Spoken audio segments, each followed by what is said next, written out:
Thanks for sliding into the booth at the Millennial Diner podcast. Hey, it's Phil. I came to the diner a little early today, not to bask in the quiet of the diner before Jeff shows up, but to remind you of all the things. Follow us on social media to get the latest updates and shenanigans, and check out our merch available on TeePublic and the Dashery. Just search Millennial Diner Podcast, you'll find all the things. Executive producer Megan has created for you to consume. Well, not eat, like buy. Don't eat a shirt. Do check out all the t-shirts, sweatshirts, and stickers if you're feeling generous. Now I see Jeff entering the diner, so let's get this show started. Enjoy.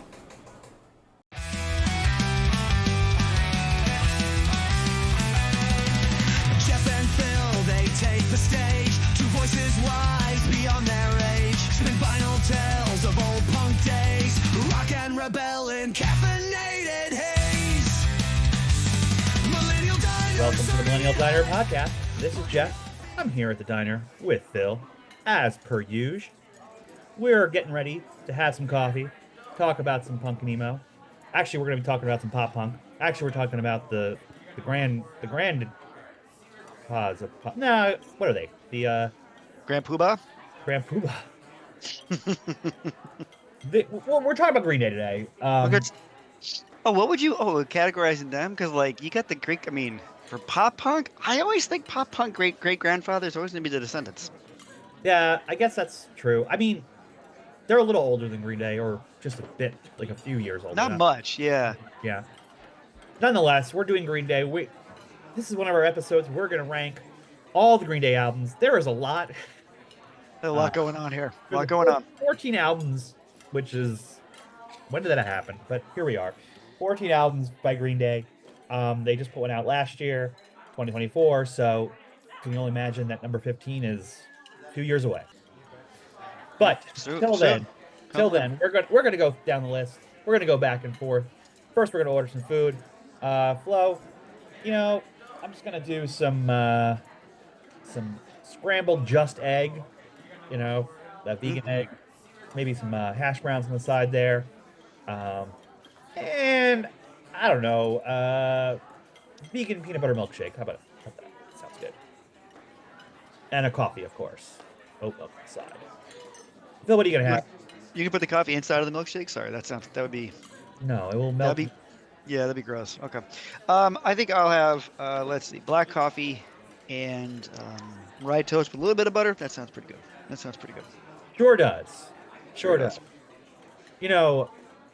I can't even remember if I mentioned on the show before, but one of my favorite diners in LA, diner experiences, a place called Fred 62.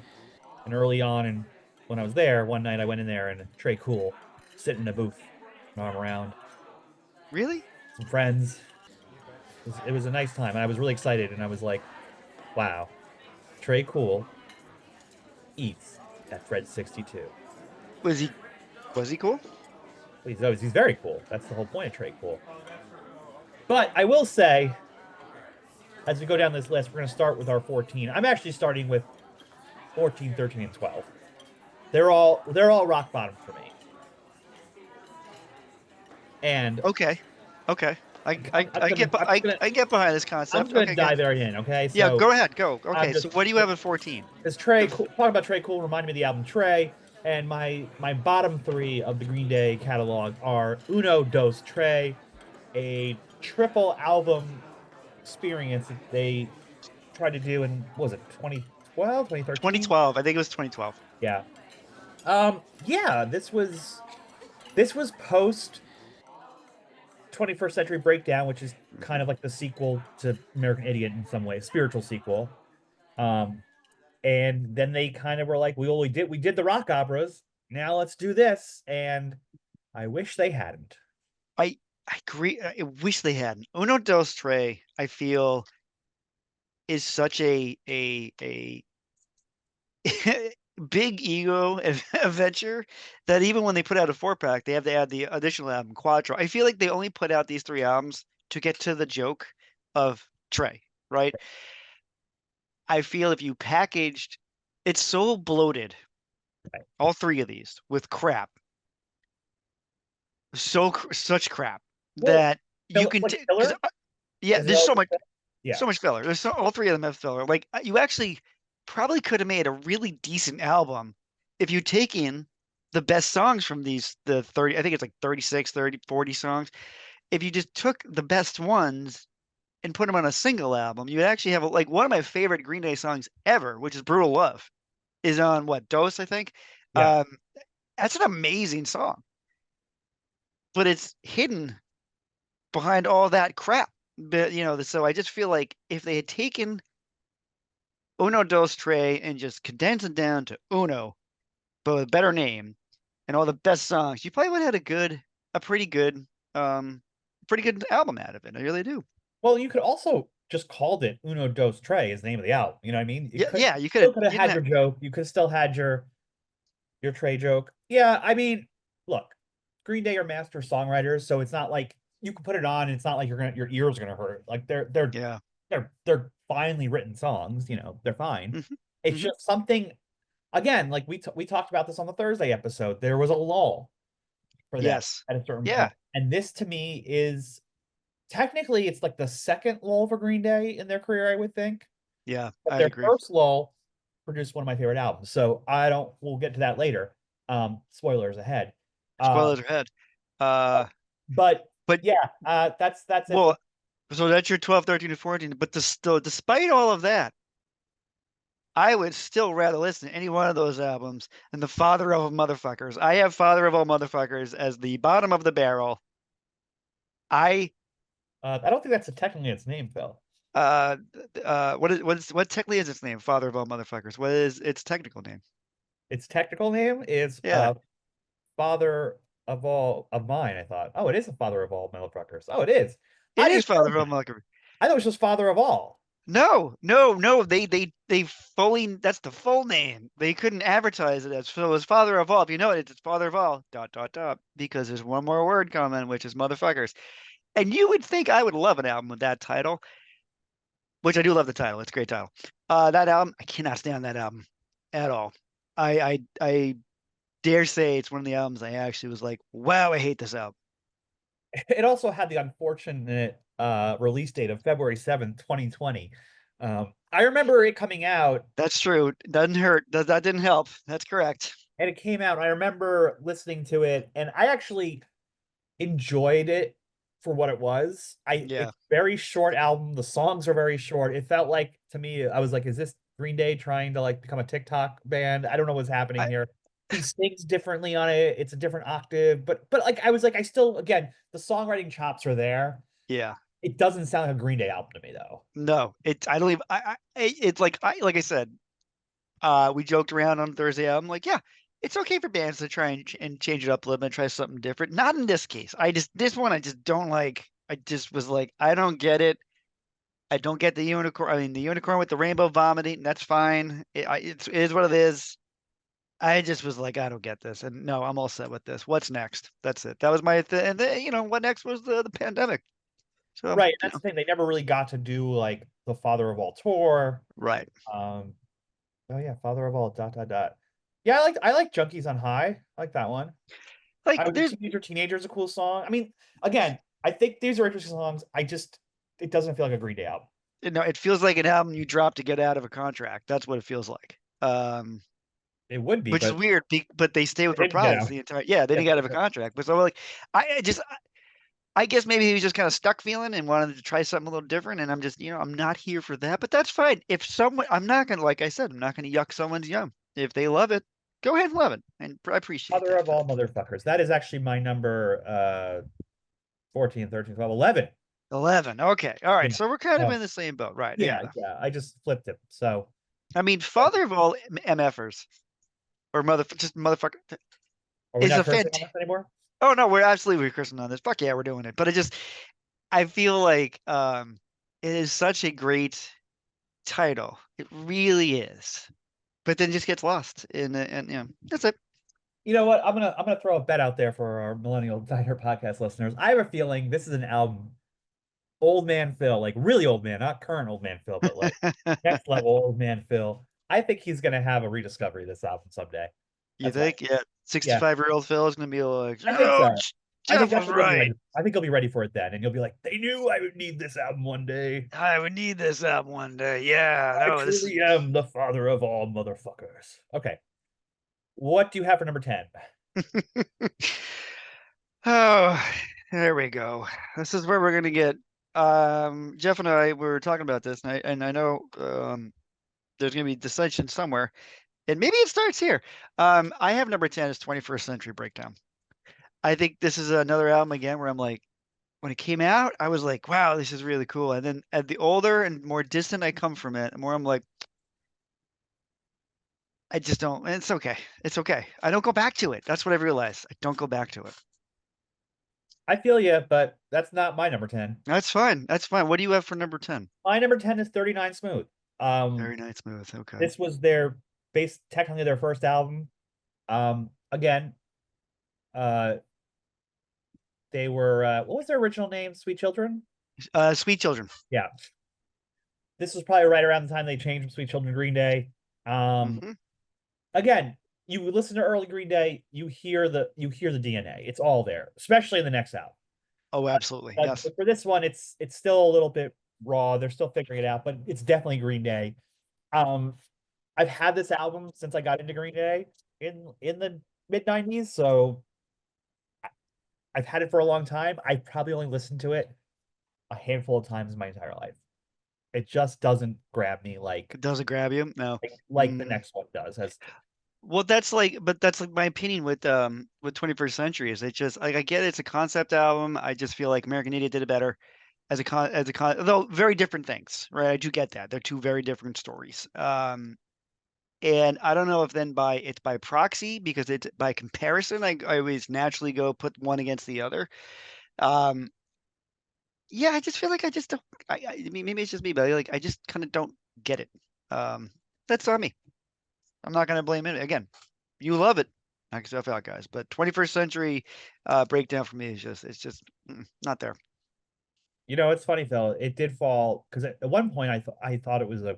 I remember when it came out and I was like, oh, this is a cool follow up to American Yeah, Idiot.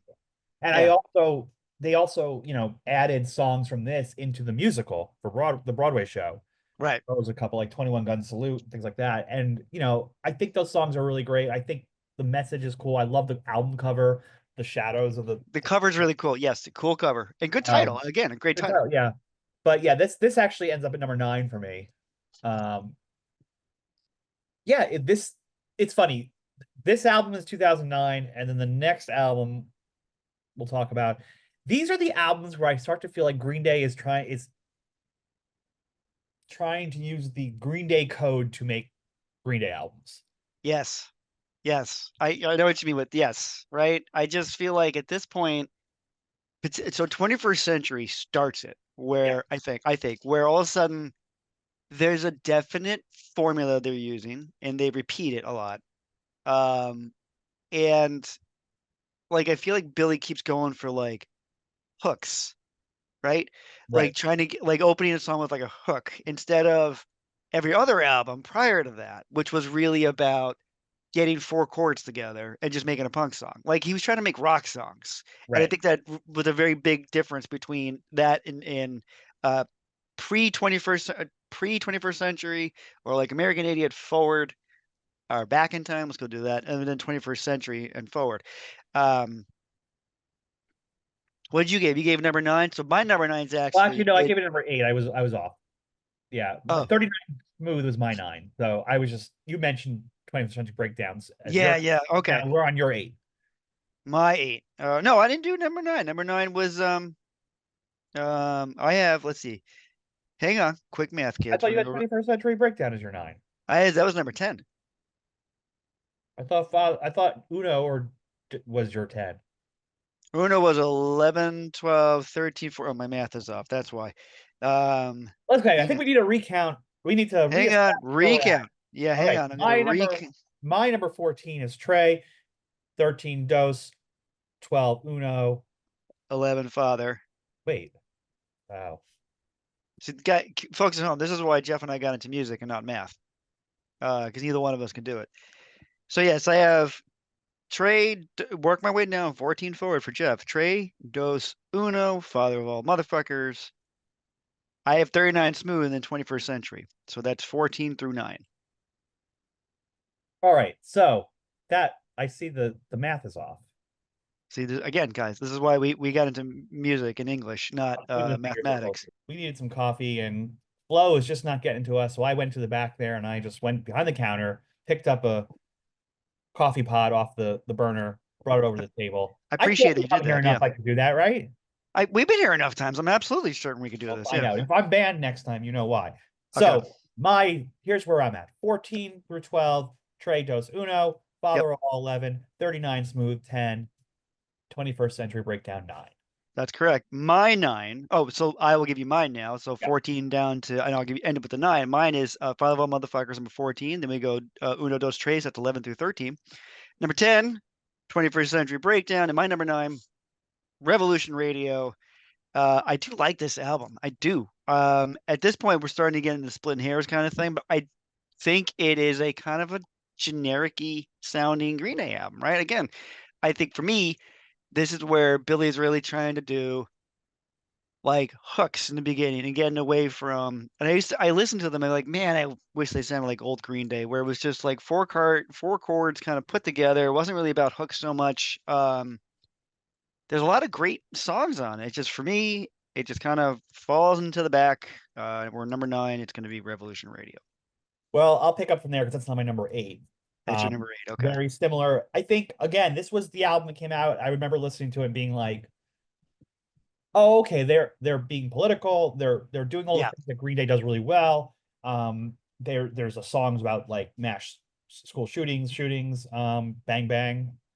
Bang Bang's a great. It's a great song. Still Breathing's a great song. Still Breathing's a phenomenal song. I love it. When they play Yeah. that live, I find it very moving. It's a great Green Day song. Again, they're master songwriters. Revolution Radio, the title track is Yep. amazing. Yep. Um, I I like love Outlaws. Outlaws, I think, is a sweet song. Yeah. off song. Last song, Ordinary World, actually becomes the name of a movie that Billy Joe Armstrong stars in. Oh, that's right. Yeah, you're right. Okay, I forgot about that. Yeah, I liked Ordinary. I think it's a very, as far as I feel like with this album, I'm like, okay, Green Day can make albums like this forever. That's fine. Yeah. Like, I already got the ones I love. This is just solid. And if there's like one or two songs on each one that they add to the set list, that's cool. Yeah, I think that's really way good putting it because I feel like Green Day for me, well, for both of us, I can say that is just has left such an impact on both of us that unfortunately every album they put out will be compared against some of the albums that are just so intrinsic to who I am as a person because I've been listening to some of these albums for like 30 years, right? And it just like they're so inherent to me that when I hear some of the newer ones, I'm like, okay, well, I hope someone digs it, like really digs it. I as much as I like some of the older ones, but again, Rev Radio, not a bad album. It's just for me, it's like, okay, yeah, all right, that's pretty cool. But I don't go dreaming about it. Where am I? Oh, number eight. Okay. Yeah, what's your number 8? This is probably where I'm going to get a lot of crap. Yeah, you are. I got a Num full coffee pot here. I bet you Probably a do. good thing more. Again, I think it's me looking back going like, I just don't know if it's the parts are great. I just don't know if I'm down with the whole album. I have American Idiot as number eight. I have it pretty low. Well, middle of the pack actually, which I feel like looking back for me, that is where this album lands. There are some fantastic singles on this thing.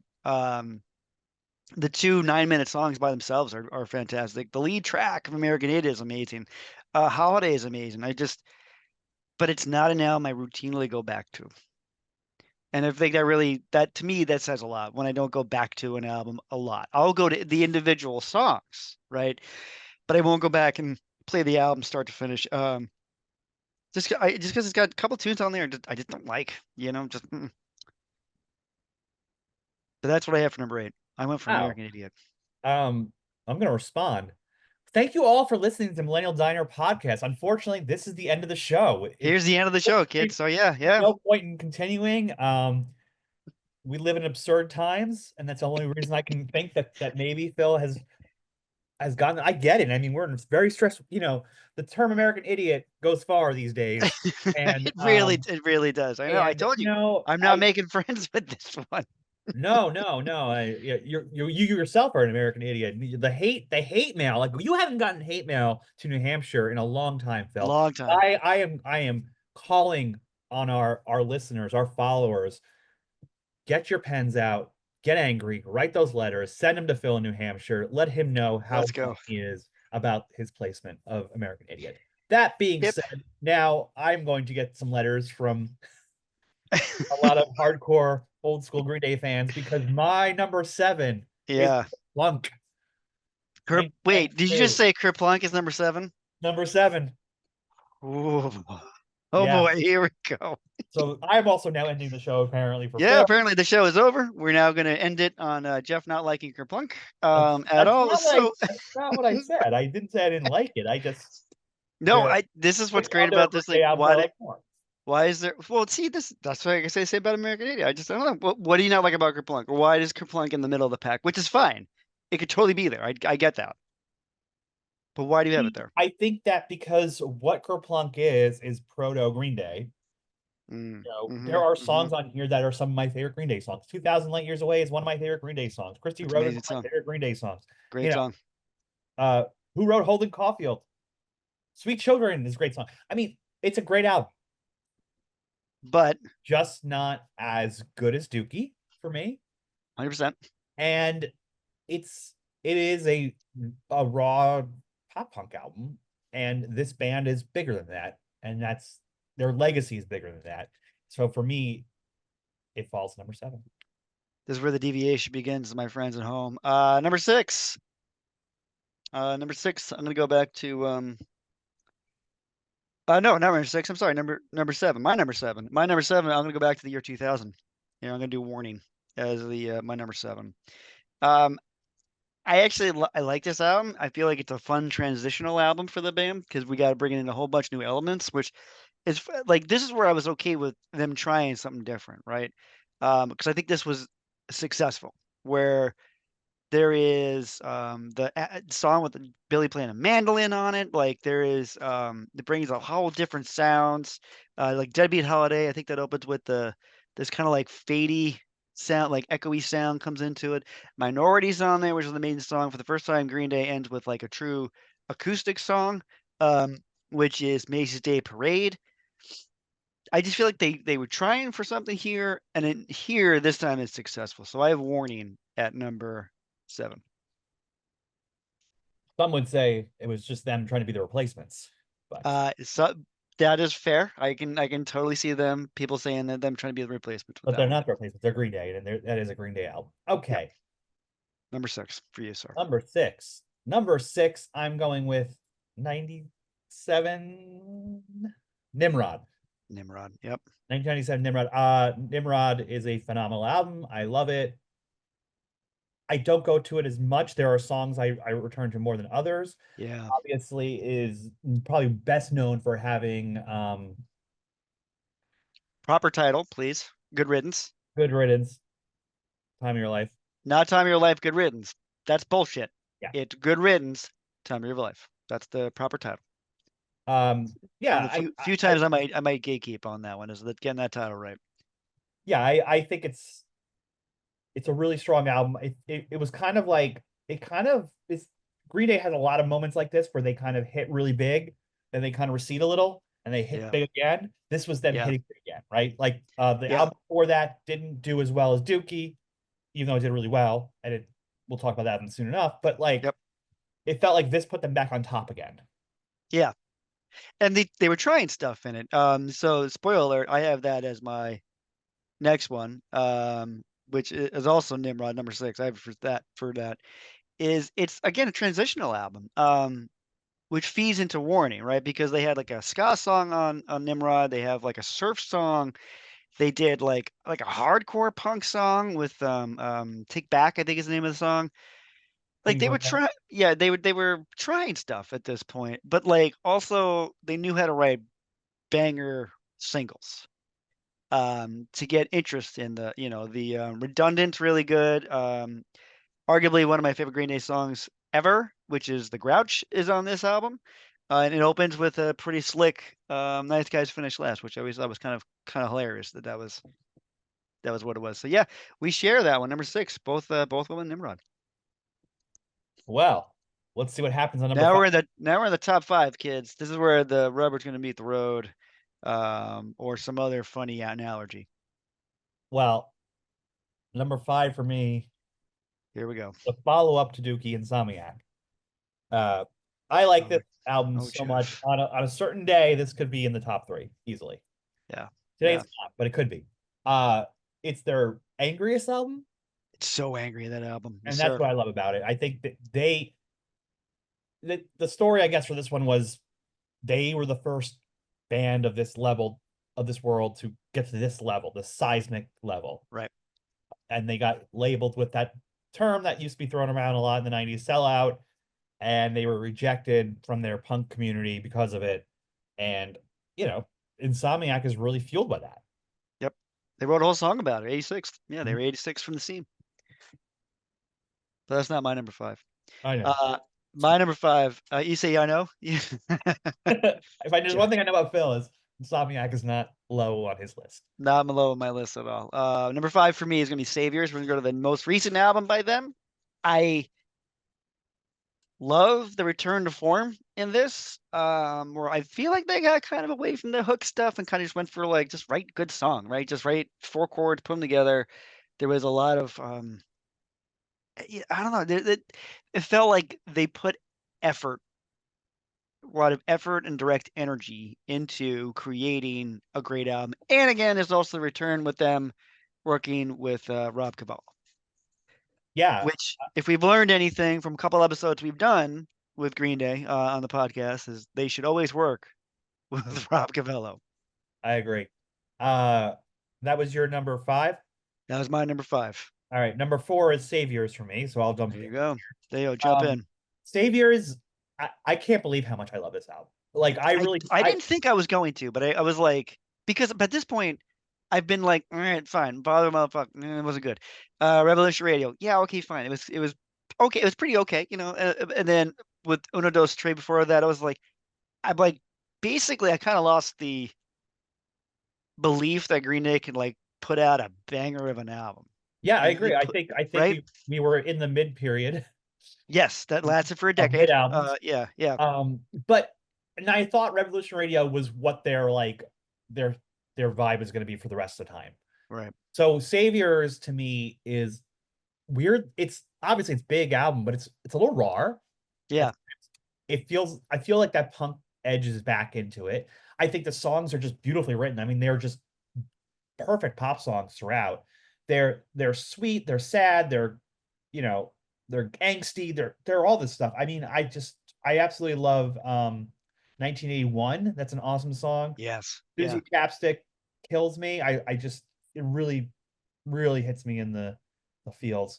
I love Bobby Socks. I love Look Mondo Brains, One Eye Bastard. That whole beginning of the album is such a rip. Yes. And just, yeah, I like you. I mean, I'm just impressed. I didn't expect in 2024 for a Green Day album to break my top 5.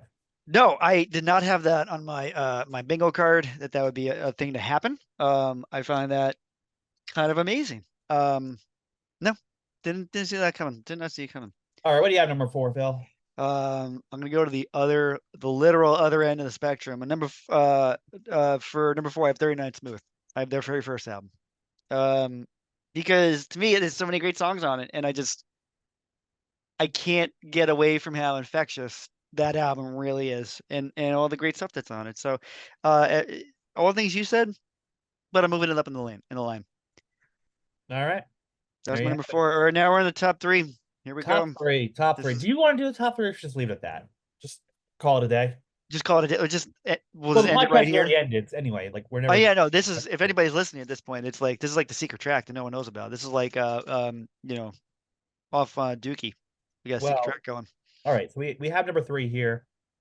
Speaking of Dookie, number 3 is Dookie for me. There you go. A shock heard around the world that Dookie would dare not be in the top 2. But you know what? Dare not be in the top 2. Listen, I'm an individual. I have my own taste and my own feeling. And for me, I love Dookie. It's like basically the album that started everything for me. Yeah.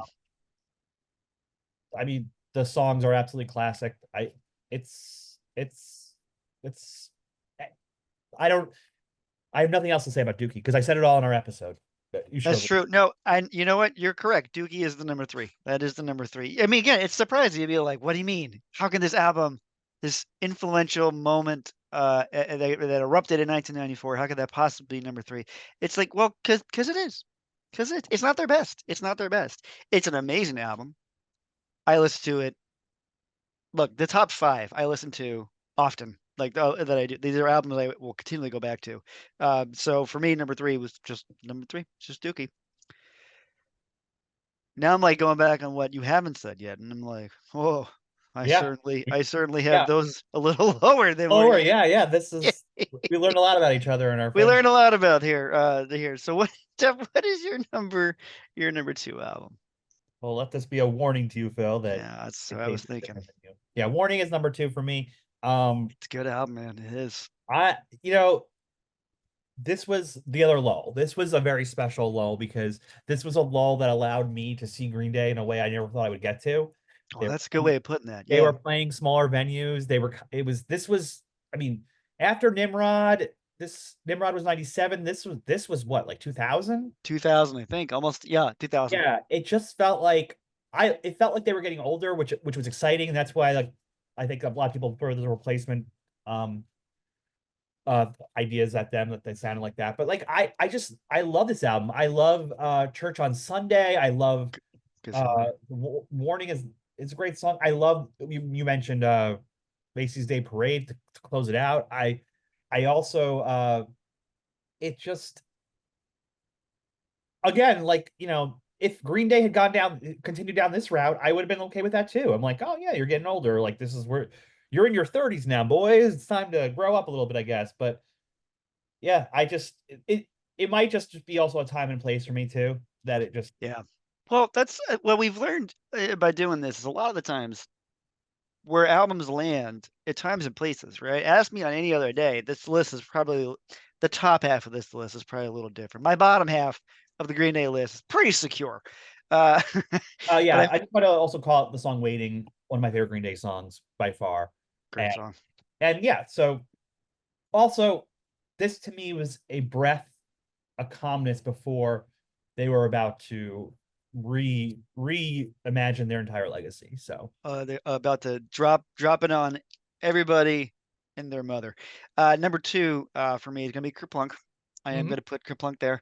I remember the first time I had this one on tape actually. And I remember listening to it while riding my bike down a street, and I was like, "This is amazing!" Because, like you said, you can hear all of the bones are there for what Green Day is going to do, right? What they're going to explore again on the following album. To use your analogy, you can hear what they're going to accomplish on Dookie, but you hear everything in Kerplunk, and I just think it's such a great entryway into what Green Day is and what they end up being.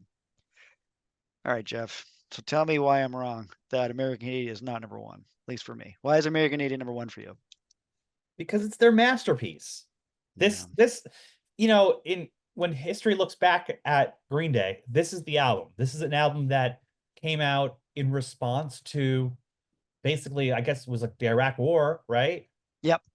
uh there was a disenchantment that was happening across a generation of millennials. Yep. um and this song just captured that. I mean, if the suburban malaise of Jesus Suburbia is the hero is going to get out of here. I mean, I'm not going to talk about the album in entirety because we did a great episode on it and we went through it. Great episode. If you but want, kids, go listen to that episode. but they this this is their mark on culture. That is true. I will give you that. That is when you look back when Green Day, because they're already in the Hall of Fame. Yeah, they've been abducted to the Hall of Fame. That American Idiot is going to be the one that everyone's going to go back And to. you had said there were a lot of good songs, and I was surprised that like you just went for songs because I always look at this album as a whole piece. It is a piece of work. No, you're right. It is solidly one. I want to say one song. I feel like that really that's disingenuous, but it's a concept album that works really well. Hmm. It tells a great story. It just I don't know. I go back to the songs more than but like 3 of them routinely, but I don't put the album on as routinely as I probably should. Maybe I'll take a page from you and go back and revisit because you have always said that whenever I say that you should go listen to the best Green Day album ever, which is Insomniac. Mhm. And you were like, I'm gonna go back and revisit it because it is, by golly, guys, the best Green Day album of them all. It's the angriest. It is the most. Oh my God, they don't hold back. They're like just gonna go right at people with this. Like 86 is a song about how they were cut out from the scene. They were 86 from the scene. If anybody's working at a restaurant, 86 usually like, nope, we're out of chicken. It's been 86. That's where that's coming from. That they got removed from the scene. It's a clap back to being called a sellout. That was the album where I think they learned how to handle punk songs and make them poppy enough to sell and be good, right? Like Stewart in the Avenue is really good. Walking in Contradiction is a hilarious song. You've got Jaded and Brain Stew in there, which I think are just a great 1-2 combination. I just don't think that album stops. I just really don't. It should be it's underappreciated Green Day album that I'm gonna No, put number one. it's funny. It was either going to be one one or five for me, which Oh, is kind really? Insomniac? That's funny. Yeah. of yeah, I think when you said Brain's doing Jaded, I mean, if you're learning guitar, you want to learn Brain You Stew. want to learn Brain Stew, right? It's a It's pretty easy opening there. You can kind of learn some chords, power chords. But yeah, I love Jaded. Again, I love that combination. It was such a ferocious punk song. But yep. yeah, no, I don't. I was not shocked. I've heard Phil be on top of this hill for a Numerous long time. times. Yeah, yeah, Numerous times. I've mentioned yeah, this one. yeah. Yeah. So again, kids, to recap where we left off on number, I One. think 9. Well, here we go. This is Jeff's list because remember, there's 14 albums for us to get there. So Jeff did 14 down to 1. That would be Tre Dos Uno, Father of All Motherfuckers. 39 Smooth. Number 9 comes in as 21st Century. 8 is Revolution Radio, then kerplunk, Nimrod, Insomniac, Savers, and then 3 to 1 is Dookie, Warning, and American Idiot. Phil went very similarly in the first half, which was 14, which was Father, down to Uno Dos Tres as 11 to 13. We both, nope, we didn't on this one. 10 is 21st Century Breakdown. Then we have Revolution Radio. Phil is the American Idiot at number 8. 7 is Warning with Nimrod, Saviors, and 39 Smooth, filling out to number 4. And the top 3 for Phil was Dookie, kerplunk, and then Insomniac. Well, there you have it. You know what, Phil? I changed my mind. We can keep the podcast going. Can we? Because I appreciate it. Because otherwise, we've just wasted anybody who's continued to listen to this album or episode at this point. We're wasting their time. I don't want to waste people's time. No, no, no, no, no. Anything you want to say before we get out of here? Thank you to executive producer Megan, my wife, for all the things that she does. Thank you again to Jacob Butler, who does our music and a lot of our editing for all the stuff you go see on social media and the episode itself. Remember to check out our store on the TeePublic, which is just searching Millennial Diner Podcast. Well, Phil, I hope you had the time of your life. Oh, well, good riddance. There we go.